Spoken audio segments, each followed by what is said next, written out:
라디오에 물어보세요.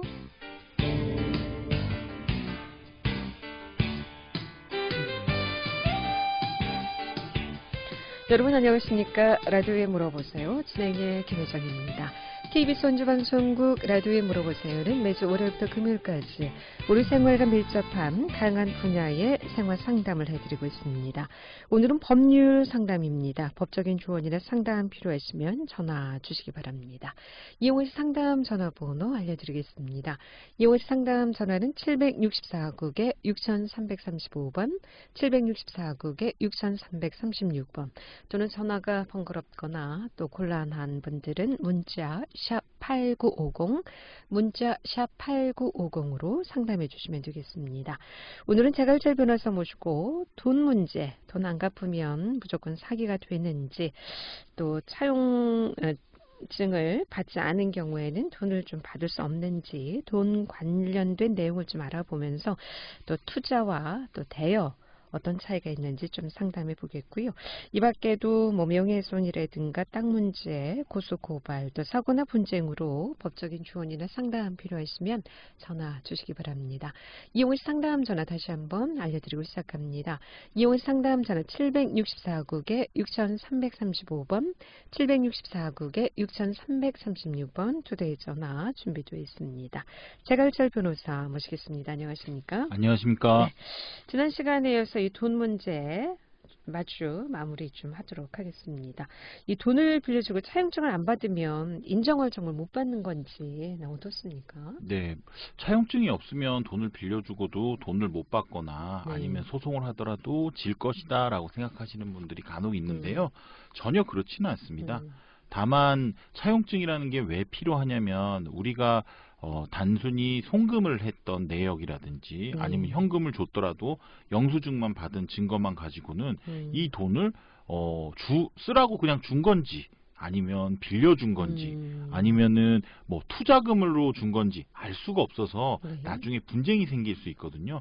뭐 이런 경우도 많이 있어요. 뭐 남녀가 서로 좋게 사귀다가 이제 남자가 여자한테 이제 돈을 뭐 거액 예를 들면 한 5천만 원을 준 내역이 나오는 겁니다. 이제 은행에 남자에서 여자로 송금된 내역이 나오는데 계좌이체가 나오는데 나중에 헤어지고 나서 이제 남자분이 변호사나 법무사 사무실 찾아가는 겁니다. 이 여자한테 내가 돈을 빌려줬는데 받아야 되겠다라고 하고 그러면은 이제 전문가들은 변호사나 법무사들은 이거는 송금 내역이 있기 때문에 받을 수 있습니다라고 해서 이제 소송을 진행을 하거든요. 그런데 이제 알고 봤더니 여자는 이렇게 주장을 하는 겁니다. 아, 이거는 내가 받은 거지, 그러니까 쓰라고 준 거지. 그 당시에 서로 애인 관계였기 때문에 빌려준 게 절대 아니다라고 이렇게 되면은 그때는 중요한 게 여기서 나오는 게 이제 차용증이나 아니면 차용증이 없어도 이자라도 받은 명목이 있어야지 그런 경우에는 인정될 가능성이 높아요. 왜냐하면 남녀 사이에서는 좀 큰 돈이라고 하더라도 특히 부부 사이에서는 뭐 서로 경제적 동일체이기 때문에 쓰라고 주는 경우가 많이 있거든요. 그렇기 때문에 인정되기가 어려운데 근데 예를 들면 또 이게 남녀 관계가 아니라 똑같은 경우라고 5천만 원이 누구에서 누구로 간 송금 내역이 있더라도 뭐 전혀 모르는 남남이거나 뭐 아니면 뭐 그냥 친구 사이 뭐 이 정도에 불과했을 경우에는 실제로 이것이 빌려준 걸로 인정될 가능성이 커요. 왜냐면은 그건 특수관계가 아니잖아요. 아까 말한 그런 거를 고려해 볼 수 있습니다. 그래서 지금처럼 뭐 차용증이 있어야지만 받고 없어야지만 못 받는다라는 거는 잘못된 거고요. 이렇게 경우에 따라서 각기 달리 판단해야 되는 겁니다. 한마디로 가장 중요한 것은 차용증이 있으면 확실하다. 하지만 차용증이 없더라도 여러 경우를 고려해 볼 때 차용으로 인정될 여지가 높다. 뭐 높은 경우도 있고 낮은 경우도 있다 이렇게 말씀드릴 수 있습니다. 우리가 보통 계좌 이체를 하면은 증거가 남기 때문에 그것을 그냥 차용증 대신이다 이렇게 생각하는 경우도 있는데 그건 아니다라는 말씀이시죠. 그건 아닌 게 예를 들면 아까 말씀하신 대로 아나운서님께서 말씀하신 대로 뭐 5억 5천만 원을 보냈고 1억 원을 보낸 내역이 있는데 갑자기 소송을 해서 빌려준 돈을 달라라고 했더니 이 사람이 이거는 투자금이다. 이거는 빌려준 돈이 아니다. 그럼 투자금이라도 돌려달라. 투자해서 사업이 망했다. 돌려줄 게 없다. 이렇게 나오는 경우도 상당히 많이 있고요. 그 다음에 또 5천만 원 1억 준 내역을 주면서 빌려준 돈 달라라고 했더니 그 당시 너랑 나랑 애인이었지 않냐. 네. 그렇기 때문에 그 당시에 차 사라고 준 돈을 왜 나한테 돌려달라고 하냐라고 했을 때 법원에서 재판장 또는 판사님은 이렇게 말을 할 겁니다. 빌려줬다는 증거를 내라. 너 이자 받은 거 있냐? 네. 차용증 받은 거 있냐? 이렇게 물어볼 겁니다. 그때 이자 받은 것도 없고 차용증 받은 것도 없습니다. 라는 상황이 됐을 때는 차용으로 인정되지 못할 가능성도 상당히 높죠. 네. 라디오에 물어보세요. 오늘 법적인 조언이나 상담 필요하신 분 전화 주시기 바랍니다. 제갈철 변호사 모시고 법률 상담하고 있습니다. 이용호시 상담 전화 764국에 6335번, 764국에 6336번 또는 50원의 정보 이용료 있는 문자 샵 8950으로 상담해 주시면 되겠습니다. 자, 그렇다면 돈을 못 갚으면 무조건 또 사기가 되는 건지요? 네. 어떻습니까? 우스갯소리로 이제 학생들 사지선다형으로 뭐든 무조건 절대 이런 내용이 들어가는 건 항상 틀린 거라고 이렇게 찍을 때 그런 팁이 있는 것처럼 그것도 틀린 말입니다. 하지만 분명히 사기와 빌려준 돈을 못 갚은 걸 좀 구분을 해서 진행하실 필요가 있어요. 많은 분들이 돈을 빌리고 못 갚으면 그건 사기가 된다라고 잘못 알고 계시는 분들이 많은데 그거는 절대 아닙니다. 자, 사기와 단순히 돈을 못 갚은 민사상 채무불이행은 분명히 구분을 해야 되고요. 네. 사기는 범죄예요. 그렇기 때문에 이거는 법원에서 처리할 문제가 아니라 일단은 수사기관인 경찰과 검찰에서 1차적으로 처리해야 될 문제인 거고요. 아까 얘기했던 민사상 돈을 못 받은 거는 법원에서 1차적으로 처리해야 될 문제입니다. 범죄라고 하는 것은 사회적으로 형벌을 가하기 위해서 규정한 건데 사기란 건 뭐냐면 타인을 기망하여 재물을 편취하는 거예요. 좀 복잡한데 쉽게 얘기해가지고 돈을 받을 때 남을 속이는 게 있어야지 사기가 되는 겁니다. 그래서 단순히 돈을 빌리고 못 갚은 거는 사기가 아니고요. 네. 사기가 되는 거는 빌릴 때 내가 그 사람한테 거짓말을 하고 돈을 빌려야 사기가 되는 겁니다. 언제? 빌릴 때. 못 갚을 때가 기준이 아니라요. 빌릴 때. 그래서 어떻게 빌렸느냐가 그럼 그렇죠. 중요한 예를 한번 들어볼게요. 그럼 잘 모르니까.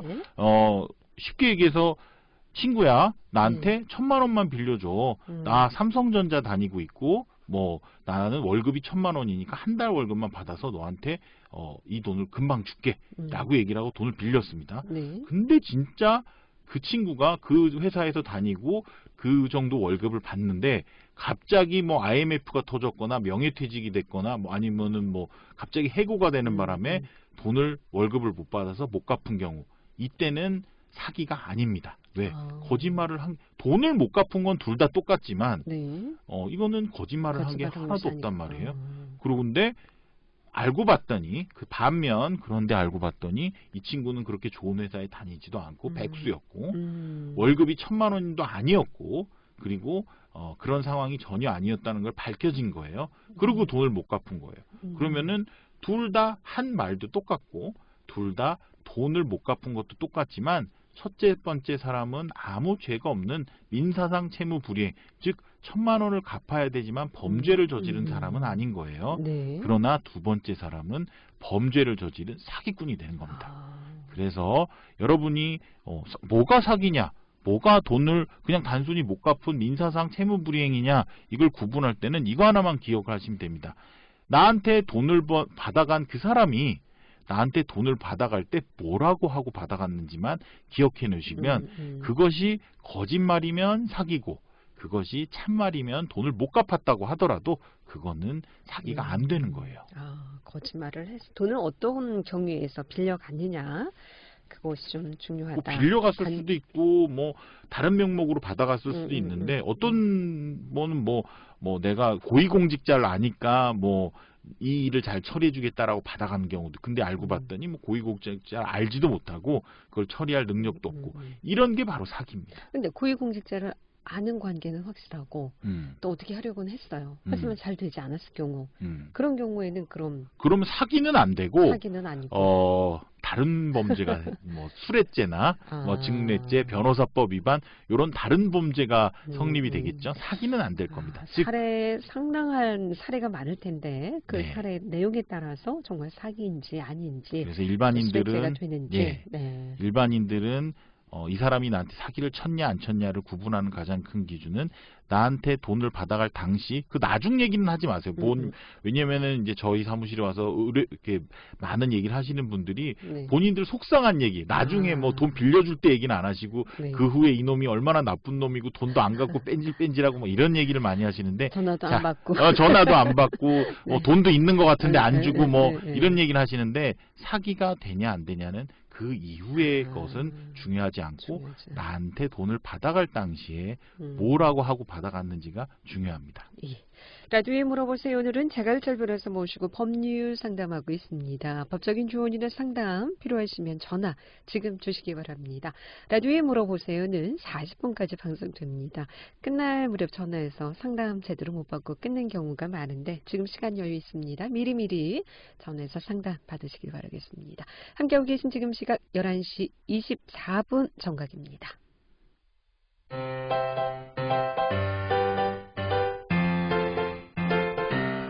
건강정보와 생활정보를 전문가가 직접 상담해드리는 라디오에 물어보세요는 매일 11시 5분부터 40분까지 생방송으로 진행됩니다.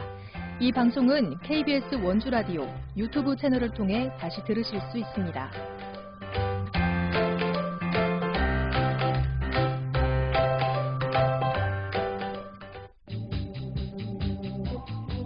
여러분께서는 KBS 원주방송국에서 진행해드리는 라디오에 물어보세요를 듣고 계십니다. 라디오에 물어보세요는 매주 월요일부터 금요일까지 실생활에 필요한 생활 상담을 해드리고 있습니다. 라디오에 물어보세요. 지금 여러분의 상담 전화를 받고 있습니다. 전화 주실 곳은 764-6335번, 764-6336번입니다. 지금 전화 주시면 전문가와 바로 상담하실 수 있습니다. 네, 라디오에 물어보세요. 오늘은 자갈철 변호사 모시고 법률 상담하고 있습니다. 이용호 씨 상담 전화 764국에 6335번, 764국에 6336번 투데이 전화 준비되어 있습니다. 764-6336번 전화 주셨습니다. 연결하겠습니다. 여보세요? 예, 여보세요. 네, 안녕하십니까? 아, 수고하십니다. 네, 매번 안녕하세요. 예, 수고하십니다. 네. 예, 매번 이렇게 도움을 주셔서 고맙습니다. 네. 그 다름이 아니고요. 네. 제가 이제 제 일이 아니고 형님 일인데, 네. 예, 형님이 미국에서 한 30년 살다가 오셨어요, 네. 한국을 오셔가지고 한국에서 원래 한국 분인데 네. 미국 국적도 미국에 오래 사셨으니까 가지고 계시고 한국에도 갖고 계시고 그래요. 예. 그리고 부인 되시는 분은 미국 국적만 갖고 계시고 예. 한국 사람인데 예. 네 그런데 한국에서 이제 저걸 했어요. 집을 이제 하나 팔았어요. 네. 한국에 서울에 있는 거 네. 이제 20억을 받고 팔았는데 네. 그러면 미국 국적하고 한국 국적이 있으면 양쪽에 세금 신고를 해야 돼요. 한국에만 하면 돼요. 아, 그 세금 관련은 제가 전문가가 아니라서요. 아나운서 그 세무사님 예, 세무 상담 예, 저희가 세무를- 따로 준비되어 네. 있는데 그날 전화하셔야 될 것 같아요. 전화를- 그리고 이거 네. 법률로 봤을 때 있잖아요. 네네. 그 형님이 이제 저걸 팔았다 이거요. 그래가지고 나인데다가 이제 돈을 맡긴다 이거요. 네. 그러면 내가 갖고 있으면 그것도 뭐 법에 걸리나요? 그거는 제가 네. 세무적으로는 뭐 그 부분에 대해서 그것도 말씀드리긴 좀 세무적인가요? 그렇지만 예. 그거는 형님이 국내에 계신 동생분한테 돈을 맡기는 거는 전혀 불법이 아니고 아무렇지도 않은 문제인데요. 아, 그렇죠. 문제는 서류를 미리 잘 만들어 놓으셔야 돼요. 그러니까 이게 증여로 간주가 될 수가 있어요. 그럼 증여세는 거의 50%를 국가에 내야 되는 그 중요한 문제이기 때문에요. 예. 그런 부분, 이런 똑같은 사례가 예전에 그 아주 큰 금액으로 있었거든요. 예. 그래서 형이 땅을 팔고 그걸 동생한테 맡긴 적이 있는데, 예, 저인데 맡긴다는 거야. 네, 지금. 그래서 맡기면 나는 증여세가 부과되니까 그러니까. 서류를 미리 만들어 놓으시고 공증을 해 놓으셔야 돼요. 아, 공증을 해놓으시면 국가에서도 믿어요. 왜냐하면 이제 음. 그 공증 사무실에서 이게 거짓이 아니라는 걸 미리 그 해놓은 아. 거기 때문에 안 그러면은 나중에 추후 증여세가 거기에 부과돼가지고 끊임없는 소송을 해야 되는 경우가 생길 수가 있거든요. 그래서 서류를 잘 갖춰놓으시기 바랍니다. 가능은 합니다. 법적으로 문제 그러면 없습니다. 상관없어요? 네, 법적으로 문제는 전혀 없는데 예. 세금으로만 문제가 생길 수 있어요. 아, 세금으로만. 그래서 공증이라든지 서류를 잘 갖춰놓으세요. 아, 그래. 네. 그 조인데다가 돈을 맡긴다 그러는데 나는 이게 내인데 맡겨놓으면 내가 형님인데 안 받아 어디 맡길 데가 없다는 거야. 자기 전혀 문제 없습니다. 그러나 서류만 잘 갖춰놓으세요. 친동생은 아니고 동서지간이거든요. 친동생이든 남이든 아무 상관없습니다. 아무 하지만 상관없어요? 친구도 괜찮고 그 관계가 중요한 게 아니라 예. 이게 증여로 의제될 수가 있으니까 단순히 미국에 계신 분의 재산을 내가 관리하고 있고 내 명의로 갖고 있다라는 걸 꼭 입증해야 될. 그분이 한국에 지금 들어왔거든요. 그러니까. 예, 돌아가고 계시는데 뭐 이렇게 해갖고 그 사람 재산이 많고 뭐 관리가 제대로 안 되니까 나보고 이거 몇 억을 좀 동서가 좀 갖고 있어라 이렇게 얘기를 하더라고요. 그래서 나는 안 받는 게 좋겠다 그랬는데 이거 문제가 생길지 모르니까 안 받겠다. 네, 나중에 세금 관련해서 뭐 엄청 폭탄 문제가 맞을, 생길 수가 있어요. 상황이. 그쪽으로 해야 됩니까? 네, 그래서 예. 세무 관련해 가지고 그 부분에 대해서는 잘 상의해보고 진행하시고 서류를 미리 공증을 해서 잘 만들어 놓으시면 됩니다. 세무사 감사합니다. 한번 세금 관련해서도 한번 상담하시고 정리하시는 것이 좀 좋을 그쪽으로도 것 물어봐야 같습니다. 될까요? 네, 네, 알겠습니다. 예, 감사합니다. 예, 고맙습니다. 예. 라디오에 물어보세요. 오늘 법률 상담하고 있습니다. 법적인 조언이나 상담 필요하시면 지금 전화 주시기 바랍니다. 이용호 씨 상담 전화 764국에 6335번, 764국에 6336번 두 대의 전화 또는 50원의 정보 이용료에는 문자 샵 8950으로 상담해 주시면 되겠습니다. 앞서 이제 돈을 빌려줄 때 정말 빌려준 건지 아니면 투자를 한 건지 네 그런 잠깐 말씀하셨는데 투자하고 대여 어떤 차이가 있는 건가요? 이게 헷갈리시는 분들이 네, 상당히 많은데요. 그걸 절대 헷갈리시면 안 되는 게 나중에 결과가 크게 달라져요. 자, 대여는 원금과 이자가 있습니다. 네. 그래서 무슨 경우가 됐던 원금과 이자는 내가 받을 수 있는 권리가 있는 게 대여고요. 네.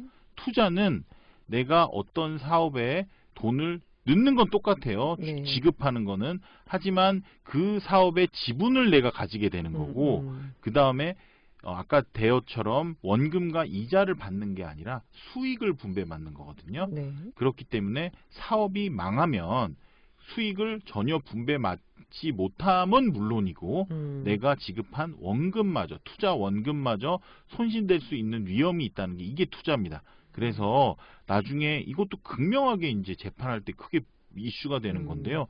돈을 5천만 원 받았습니다. 1억을 받았습니다. 송금 내역은 다 있어요. 네. 그러면은 원고 돈을 달라고 하는 측은 내 대여금 내놔라. 사업은 망한 거예요. 내 대여금 내놔라, 원금과 이자 내놔라 하면서 청구를 하게 되겠죠. 네. 그러면 피고는 이렇게 다 항변을 합니다.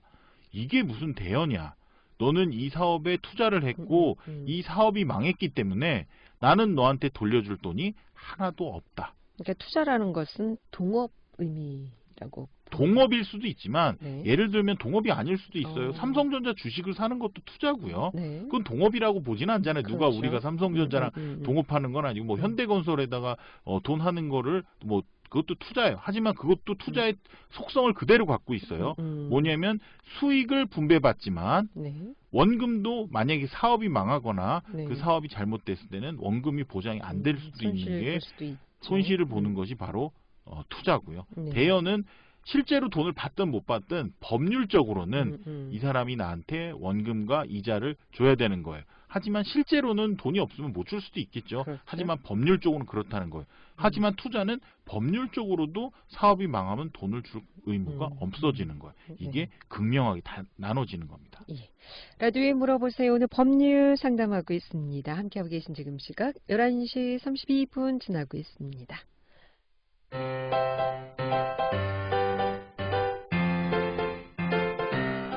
건강정보와 생활정보를 전문가가 직접 상담해드리는 라디오에 물어보세요는 매일 11시 5분부터 40분까지 생방송으로 진행됩니다.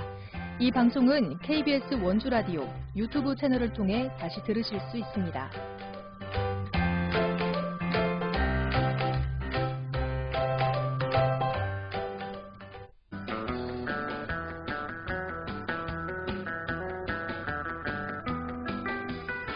여러분께서는 KBS 원주방송국에서 진행해드리는 라디오에 물어보세요를 듣고 계십니다.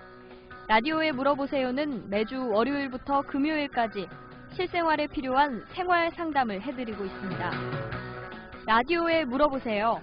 지금 여러분의 상담 전화를 받고 있습니다.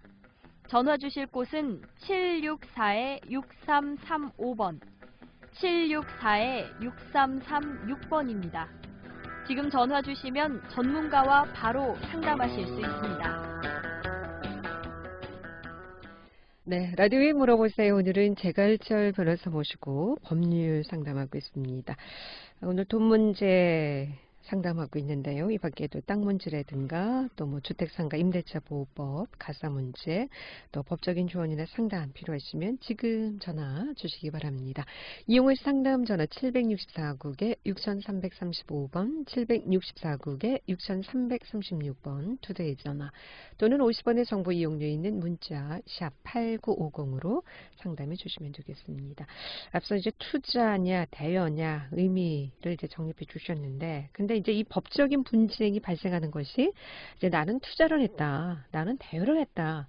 아마 이런 이제 차원에서 오는 분쟁들이 많이 있지 않을까 싶은데 상당히 분쟁이 많아요. 네. 왜냐하면 투자든 대여든 친한 친구 사이에 많이 벌어지거든요. 지인이나 그분들이 우리나라 전서상 보통 서명을 안 씁니다. 계약서도 안 그렇죠. 쓰고. 구두로. 그런데 결국 결론은 항상 비극으로 끝나거든요. 그게 문제인 겁니다. 네. 자, 그렇다면 투자 대여 어떻게 좀 이게 상담 전화 먼저 받도록 하겠습니다. 764국에 6335번 전화 주셨습니다. 연결하겠습니다. 여보세요. 네, 여보세요. 네. 네, 말씀하세요. 예. 두 분이 남자 여자분이 네. 그 사업을 같이 투자를 해서 네. 그 여자분의 돈이 많이 들어갔거든요. 네. 그런데 나중에 이제 사이가 안 좋아져서 네. 그 여자분이 돈을 찾으려고 하는데 네. 그 남자분을 제가 한 번 봤거든요. 네. 근데 이제 여자분이 그 법정에서 좀 증인 좀 서달라라는데 네. 그 애인 관계면 그 돈을 못 받죠? 아닙니다. 그게 애인 관계냐 아니냐에 따라서 돈을 받고 못 받고는 아니고요. 그 여러 가지 뭐 한마디로 말씀드릴 수는 없는데 단도직입적으로 말씀을 드리면 투자를 한 경우라면 그게 돈을 빌려준 게 아니라 투자를 한 경우라면 그 사업이 쫄딱 망해서 흔적도 없으면 돈을 못 받는 거고요. 그 사업에 뭐 땅이라도 있고 기계라도 있고 뭔가 돈이 될 만한 게 있으면 그거에 대해서 저희가 정산을 받아올 가능성이 있습니다. 그러니까 애인 관계요. 그거랑은 상관없습니다. 애인이라든가. 투자냐 대여냐 이게 이제 중요하다는 중요한 말씀이시죠. 거죠. 예. 그렇다면 증인 입장이라고 하셨는데 그러면 증인을 서달라고 그 두 분이 소송을 하는 과정에서 요청을 하신 건가요? 예. 근데 본인은 좀 청취자께서는 증언을 하기가 좀 껄끄러우신 상황인 거예요? 아니 그 애인 사이인 거 뻔히 아는데 많이 들어갔다 해도 그거 뭐 많이 들어갔다 해도 해야지 되는 경우나 이런 생각이 들어서요. 어찌 됐건 애인 사이라고 하더라도 여자분이 돈을 넣고 그것이 쓰라고 준 돈이면 당연히 못 받는 거고 애인 사이는 줄 때도 있거든요. 너 사업해라 라고 하고 뭐 줄 수도 있는데 그게 아니라 진짜로 투자한 거라면 그렇다면 애인 사이라고 해도 받아올 수 있습니다. 그러나 계약서 없어도 뭐 계약서가 없어도 지금 증언을 서달라고 하는 거 부탁을 하는 거 보니까 계약서가 없어서 아마 증언으로 그거를 입증하려고 그러는 것 같은데 그게 입증이 쉽지는 않아요. 예. 하여튼 애인 사이라고 해도 받아올 수는 있지만 그거는 뭐 경우에 따라 다릅니다. 그게 투자인지 그리고 그 사업이 아직까지 어느 정도 유지가 되고 있는지에 따라서 다르다. 이렇게만 알고 계시면 됩니다. 네, 고맙습니다. 예. 라디오에 물어보세요. 오늘 법률 상담하고 있습니다. 764-6335, 764-6336 두 대의 전화 준비되어 있습니다. 앞서 이렇게 투자냐, 대여냐, 참, 네. 나는 이 투자를 했다고, 네. 정말로 실무적으로 소송으로 들어가면 이거 가지고 정말 첨예하게 물론 서면이 딱 있어서 누구와 누구는 계약서가 동업한다. 있다면? 그래서 네, 네. 지분은 몇 대 몇이고 나중에 정산할 때는 뭐 어떻게 정산하고 뭐 수익과 손해는 어떻게 부담하고 이런 게 쫙 써져 있으면 무슨 어려움이 있겠어요. 그러나 대부분이 아까 지금 전화하신 분의 경우처럼 그에 관련된 사건의 경우처럼 뭐 애인 사이거나 아니면 친한 친구 뭐 아니면 친척 간에 동업을 했을 경우에는 기본적으로 잘 돼도 다툼, 못 돼도 다툼입니다. 잘 되면 많이 번 돈을 어떻게 나눌 것인지에 대해서 다툼이 있고요. 못 되면은 니 때문에 망했다, 나 때문에 망했다, 손해는 네가 부담해라, 나한테 내 투자금 내놔라. 이런 식으로 항상 다툼이 있을 수밖에 없으니까 여러분께서는 대여인지 투자인지 투자라고 하면 서로 1대1로 할 건지 누가 6대4인지 나중에 이게 잘 되거나 잘못을 때 수익과 비용은 어떻게 나눌지 이런 부분에 대해서 꼭 서면으로 남기시길 바랍니다. 그것이 서로 싸움을 안 나게 하는 최선의 방법인 겁니다. 그런 게 없기 때문에 서로는 알아요. 그치. 뭐 어떻게 약속을 했는지. 하지만 증거가 없으니까 욕심 많은 사람이 소송을 걸기 시작합니다. 또는 욕심 많은 사람이 욕심을 부리다 소송을 당하게 되겠죠. 그때 진실은 신만이 아시기 때문에 결국에는 이런 서류가 없는 한에는 서로 기나긴 법정 공방이 있을 수밖에 없으니까 청취자분께서는 하다못해 부모님과 동업을 하더라도 자식과 동업을 할 때라도 정말 계약서는 꼭 쓰셔라 이 말씀을 하고 싶습니다. 예, 오늘 여기까지 듣겠습니다. 고맙습니다. 잘 들었습니다. 라디오에 물어보세요. 오늘은 재갈찰 변호사 모시고 법률 상담했고요. 내일 이 시간에는 타이어 프로 단구점 또 여주대학교 자동차학과 정성학 교수의 자동차 정보 함께 하도록 하겠습니다. 잘 들었습니다. 고맙습니다.